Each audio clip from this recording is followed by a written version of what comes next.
Alors, je m'appelle Camille.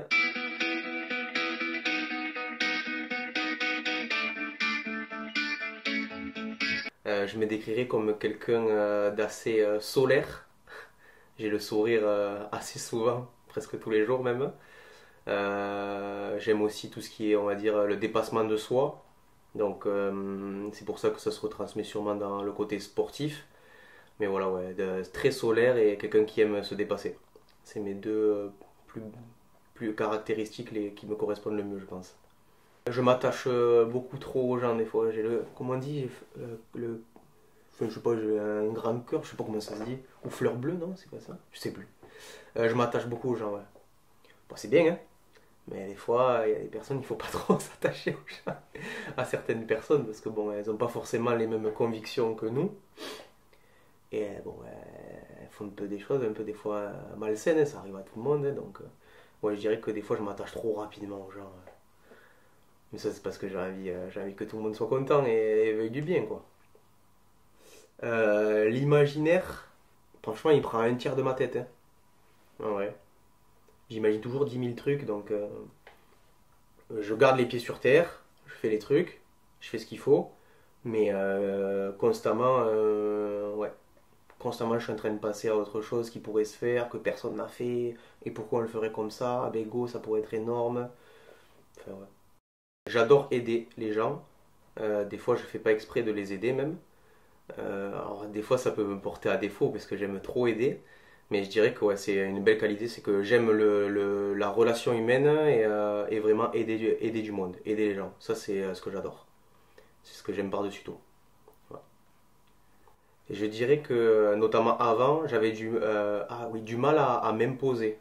Ok, ça a été dû dans le sport, notamment collectif. Je trouve que des fois on peut avoir du mal à s'imposer parce qu'on veut se mettre un peu, c'est pas péjoratif ce que je dis, mais des fois au niveau de d'autres. Et du coup, j'avais du mal à m'imposer dans ce sens-là. Je montrais pas toute ma valeur. Et j'ai fait un bon gros travail sur moi-même sur ça. Et donc mon défaut, c'était de pas savoir m'imposer, de pas savoir dire vraiment ce que je voulais. Et maintenant, ça va beaucoup mieux sur ça. Donc j'avance en m'améliorant là-dessus, ouais. De voir les gens contents. J'aime beaucoup quand les gens ils sont heureux. Je suis de nature, comme je disais juste avant, plutôt solaire. J'aime juste voir les gens contents. Ouais. Et surtout, je sais pas si ça sera la question d'après, mais j'aime pas voir les gens rien faire alors qu'ils sont pleins de capacités. C'est un truc que je n'arrive pas à supporter. Pour moi, on a plein de capacités, enfin tout le monde en a. Bon, il y en a un, ça va être plutôt le côté sportif, il y en a un, ça va être plutôt peut-être le côté mental, j'en sais rien, peu importe. Mais on a tous des capacités dingues. Et je dirais que ce qui me rend heureux, c'est de voir du coup la personne heureuse, mais une personne elle est heureuse quand elle met son plein potentiel dans ses propres capacités, dans les capacités qui lui sont propres, quoi. Donc voilà. Je dirais que c'est vraiment ça, ouais. J'ai souffert quand j'ai perdu un membre de ma famille, bon, mon grand-père, ça c'était une bonne souffrance. Ça a été ma première vraiment mort vécue. Je pense que ça fait toujours un peu bizarre quand on est proche de certaines personnes. Après, je répète souvent la blessure, mais ça a été une grande souffrance pour moi. Parce que ben, je vivais pour tout ça. Donc je mangeais foot, sport, enfin je faisais tout pour quoi. Je dormais pour ça, je me reposais pour ça, je me réveillais pour ça. Et donc ça a été un gros choc. Donc ça, c'était vraiment un gros coup dur, hein. Là, ça se ressent beaucoup moins quand j'en parle, parce que ben, maintenant, je trouve que j'ai bouclé la boucle, je pense. Mais au début, c'était compliqué d'en parler et tout, ouais. Ça me donnait mal au ventre. Rien que de me rappeler de la blessure, ça me donnait mal au ventre avant, donc c'était costaud, ouais. Ça, c'était un gros coup dur, ouais. Gros moment de tristesse, de peine. Je pense que sans le vouloir, mon cerveau, il était off. En tout cas, je n'ai pas été dans de la dépression pure et dure, ça c'est sûr et certain. Déprimé, je l'étais. J'étais très triste, mais j'étais pas en dépression. Ou alors, je m'en suis pas forcément rendu compte, ou alors j'en suis sorti très vite. Mais ça, après, c'est mon caractère. C'est-à-dire que je reste très peu de temps sur quelque chose, je passe à autre chose. Même avec quelqu'un, enfin, quelqu'un me fait la gueule, ben, ok, ouais, je passe à autre chose, quoi. Enfin, ça va vite, quoi. Le lendemain, j'y parle, j'y fais un bisou. Enfin, c'est bon, on passe à autre chose. Je suis très comme ça. Donc, je pense que, en fait, oui, j'ai été déprimé. Mais en même temps, en fait, dans ma tête, je me suis dit, je peux revenir de la blessure, même si on m'a dit que non. Et en fait, je suis passé dans un autre step. Je me suis dit, ben bon, je vais aller chez le kiné, je vais mieux manger, je vais faire ça, je vais avoir un truc. Même si j'ai mal, je vais aller marcher. Ben, ça a été que ça, quoi. Je suis passé dans une autre étape. La peur de pas réussir, je dirais. Ouais. C'est assez général, mais euh, enfin, pas de pas réussir, mais plus de stagner. En fait, je déteste la stagnation. Donc, le sport, il fallait que ça évolue. Le scolaire aussi, il fallait que ça évolue. Le job, il faut que ça évolue. J'ai du mal à rester en place. Non pas que j'en ai pas les capacités ou pas forcément envie, hein.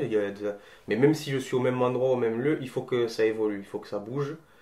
Et donc, constamment, ouais, me fixer des challenges personnels, c'est ce qui me fait vivre en gros. Sinon, ouais, je déteste la stagnation. C'est un truc que je n'aime pas. Et qui me fait peur du coup. J'aime pas stagner. Que les gens. Ah ouais, je me mets en colère des fois quand les gens, j'ai l'impression qu'ils veulent pas comprendre. J'aime bien faire passer le message. Après, c'est peut-être mon caractère aussi, hein. J'ai un caractère des fois un peu dur. Mais je dirais, j'aime que les gens comprennent. Et quand je suis sûr que j'ai raison sur ça. Enfin, après, j'écoute beaucoup maintenant. Mais avant, j'avais du mal à écouter. Mais ouais, c'est ça qui me met en colère, c'est le fait que les gens ils veulent pas comprendre. Alors qu'on a tous à écouter de quelqu'un. Ben, de par le sport, du coup, j'étais tout le temps en train d'écouter un coach. J'étais tout le temps en train d'écouter des mecs, j'avais 17 ans, ils avaient tous 25, 26, 28 ans, 30 ans, il y en a qui jouaient en Ligue 1 et tout. Donc je les écoutais. Et ouais, le fait que les gens veuillent pas comprendre et des fois prendre l'expérience d'autres, ça, j'aime pas ça, ouais. Ça me met en colère. Je dirais que je renonce jamais. Donc ça, je crois que c'est ma plus grande force, ça. Euh, Quand j'ai eu les blessures, j'ai jamais renoncé. C'est pour ça que je dis que je regrette pas, parce que je sais que j'ai fait tout à 200%. Partout où je vais, je renonce pas. Quand j'ai un objectif, je renonce pas. Parce que je sais que c'est atteignable. Et ouais, ça c'est vraiment mon atout number one, numéro un. Jamais renoncer coûte que coûte. Je le fais pas forcément exprès, c'est juste je pense dans ma mentalité. Ouais, ça m'a forgé un peu, même le sport ça m'a forgé. Ouais, ça c'est atout numéro un. J'aime beaucoup faire savoir ce que je vais faire aux gens. Après, les gens ils sont souvent très pessimistes sur plein de points, donc il faut faire très attention. Enfin, il faut y aller quoi. Au pire, tu essayes. Tu passes à l'action et tu essayes et tu vois. Mais tout en ayant un minimum réfléchi avant. Il y a des moments où le fait de trop réfléchir, ça m'a bloqué le passage à l'action alors qu'il aurait fallu passer à l'action à ce moment-là. Alors, des fois, il faut réfléchir, hein. Je dis pas qu'il faut pas du tout réfléchir, hein. Faut pas non plus faire tout comme un fou. Mais il y a vraiment des moments où la réflexion sur certains sujets viendra un peu plus tard, quoi. Ouais. J'ouvre un cabinet de kiné, ok, je réfléchis, la structure, tout ça. Mais en attendant, j'aurais beau réfléchir, le cabinet va pas s'ouvrir. À un moment donné, il faut l'ouvrir, quoi. Comme la nutrition, quand je me suis lancé, je réfléchissais beaucoup. Comment je vais le mettre en œuvre? Est-ce que je vais en parler de cette façon, tout ça? Ok, j'y ai réfléchi, mais à un moment donné, il faut passer à l'action. Et au final, la première personne que j'ai eue qui a voulu démarrer la nutrition, ça s'est pas du tout passé comme je l'avais prédit. C'était tout autre chose. Et ça s'est très bien passé, mais au moins ça m'a permis d'avancer. Et après, une autre force que j'ai, c'est de jamais. Comment dirais-je? C'est pas parce que tout le monde le fait que je vais le faire. Donc, il y a ce côté, je réfléchis un peu, après je passe à l'action, ouais. Mais il y a ce côté où je sais ce qui est bon pour moi aussi. Et c'est pas parce qu'il y a. Ben, je parlais quand on était jeune, boire des coups, ça paraît vraiment très basique, mais il faut le voir vraiment, mais sur des trucs après beaucoup plus précis, beaucoup plus amples. Mais ben, tout le monde boit un coup, ben, c'est pas pour ça que je vais boire un coup, parce que je savais que le lendemain j'avais un match, quoi. Enfin, donc, c'est pas parce que tout le monde fait que je le fais. Et même des fois, c'est dans le moment où tout le monde croit que tout est terminé, que moi j'y crois le plus, et que du coup ça fonctionne. Donc, non, ouais. Je renonce pas, et du coup, j'ai cette bonne force-là de voir un peu le truc autrement. Ma force physique, j'étais très rapide. Donc, j'ai toujours été speed. Ouais, ça, c'est un bel atout, je trouve. Parce que du coup, j'étais rapide sur le terrain de sport, mais j'étais rapide aussi dans la vie. Donc, ouais. Ouais, ma rapidité, c'est une grande force, ouais, physique. Mon corps est rapide, je dirais. Il est rapide pour se muscler, il est rapide pour courir, il est rapide pour réfléchir aussi. Enfin, je trouve, hein, après, c'est que mon truc. Il est rapide après pour, du coup, ben, passer à l'action. Je réagis assez rapidement à tout. Donc, je dirais qu'un atout physique, mais qui du coup est un peu mental aussi, rapidité, ouais. Physique, maintenant, je dirais, ben, mes genoux, du coup, ont été une grosse faiblesse physique, franchement, parce que j'étais plutôt enfin, le mec très sportif qui prenait soin de soi et pourtant ça n'a pas tenu. Donc ouais, physiquement vraiment ça. Mon articulaire, bon maintenant ça va, mais de base ouais, vraiment ça. Il y a eu des lésions énormément musculaires en même temps du coup ben, de la première opération, notamment les ischio-jambiers, le poplité qui avait complètement cédé. Enfin, après là c'est du musculaire. Bon, le ménisque aussi y est passé, mais on va dire que tout ce qui est ligament croisé plus ménisque, c'est très souvent lié. Moi, ça a été plus. Ça, c'était touché, mais tout ce qu'il y avait vraiment autour, l'articulation en elle-même, elle a vraiment été un peu brisée. Et du coup, j'ai tellement que j'ai eu carrément un rejet de la première opération. En fait, mon articulation ne la voulait même plus. Je pense qu'elle avait envie d'être tranquille, en gros. Et donc, voilà, ça a été vraiment. Elle a été brisée, l'articulation, en gros, du genou droit. Ouais. Voilà. Bah, je dirais que ça a fait vraiment partie de mes regrets. Ouais, ouais. Ça fait vraiment partie de mes regrets. Mais je suis pas déçu non plus parce que je sais que j'ai tout fait pour pas le regretter. Voilà. Des fois, on regrette beaucoup parce qu'on n'a rien fait pour. Parce qu'une blessure, ça arrive. Hein. Enfin, je veux dire, si à un moment donné dans le sport de haut niveau, t'as pas de blessure, ça n'existe pas, quoi. Tous déjà eu des blessures, même des grosses.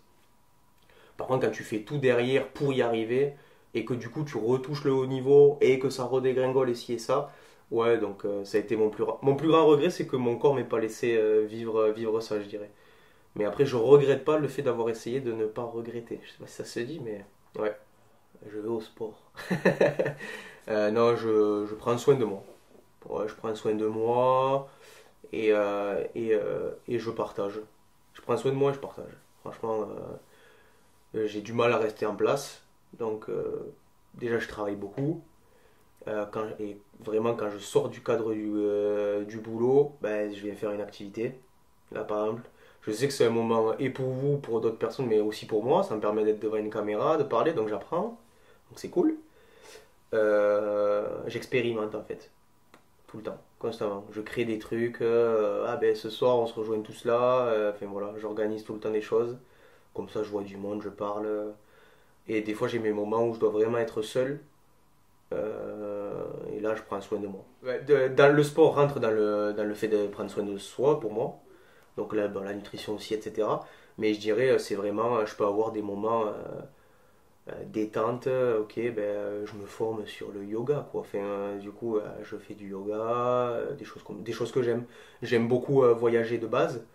J'ai vécu en Espagne 4 ans, du coup, notamment pour les études de kiné. Ben, par exemple, ce week-end, voilà, il me fallait mon moment à moi.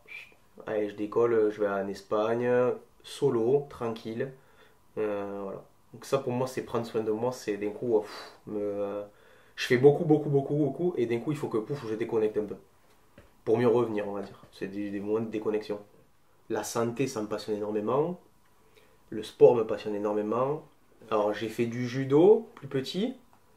À côté du judo, j'ai commencé le foot. Après j'ai arrêté le judo, j'ai fait du tambourin qui, pour ceux qui regardent la vidéo qui connaissent pas, c'est un sport traditionnel de certains, notamment villages et villes du sud de France.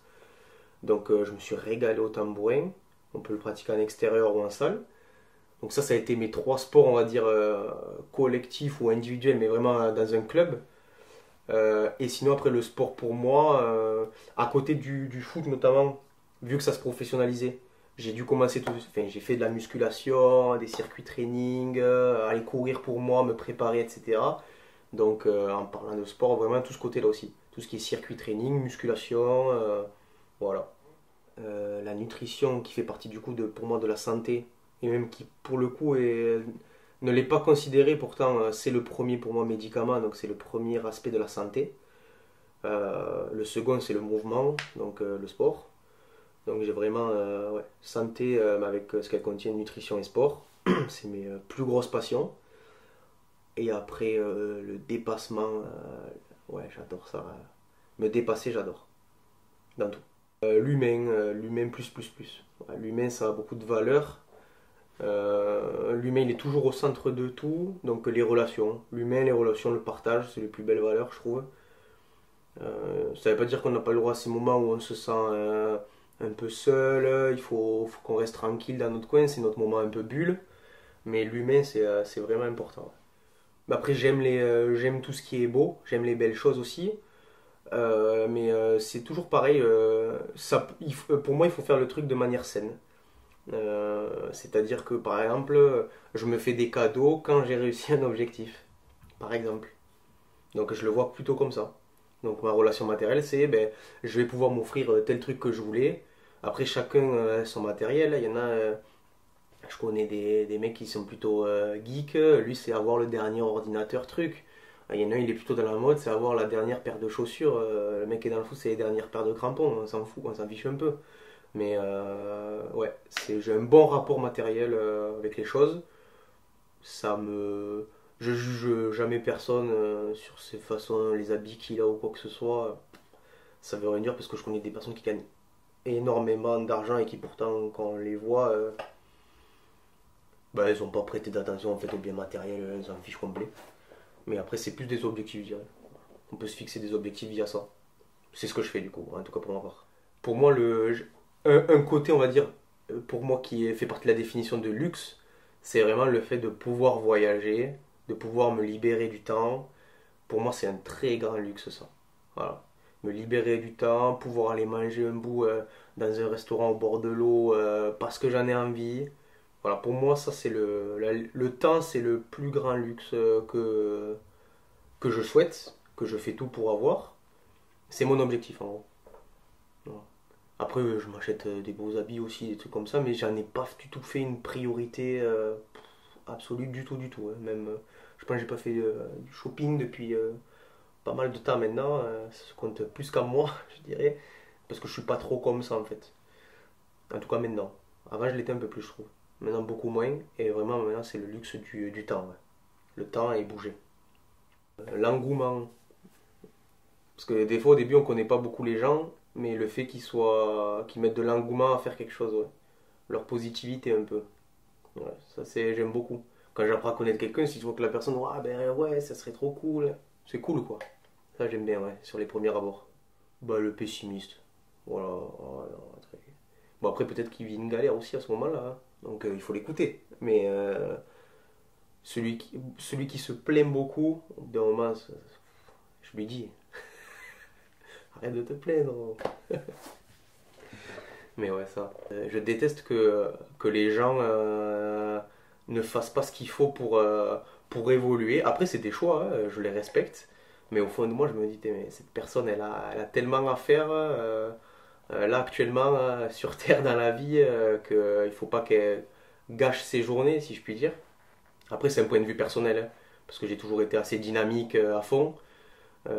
Mais ouais, c'est un truc que ça, j'aime pas. Et ouais, que les gens ils soient pas à leur place, je dirais. Ouais, ça, j'aime pas. En fait, c'est pour ça que j'accepte plus, je pense que les gens ils avancent pas.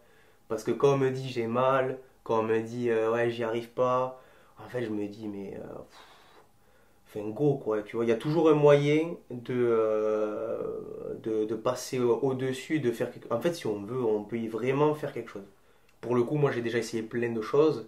J'ai ce caractère-là, merci. Mais du coup, c'est pour ça que je dis que par exemple, je regrette pas après le foot. Parce que je sais que j'ai essayé. Hop, c'est fait. Parce que sinon, après, on s'en veut toute notre vie de ne pas avoir vraiment essayé. Et il y en a plein des gens comme ça. Dans la musique, dans le chant, dans l'acting. C'est des métiers où, mine de rien, il faut de la danse, tous les jobs, j'ai envie de dire, où il y a un minimum en fait, d'entrepreneuriat, d'investissement avec soi-même. Les gens, souvent, après, ils regrettent. Mais parce qu'en fait, ils n'ont pas donné à 200% à un certain moment donné. Moi, je sais que je l'ai fait, en tout cas, à ce moment-là. Voilà, je le regrette pas.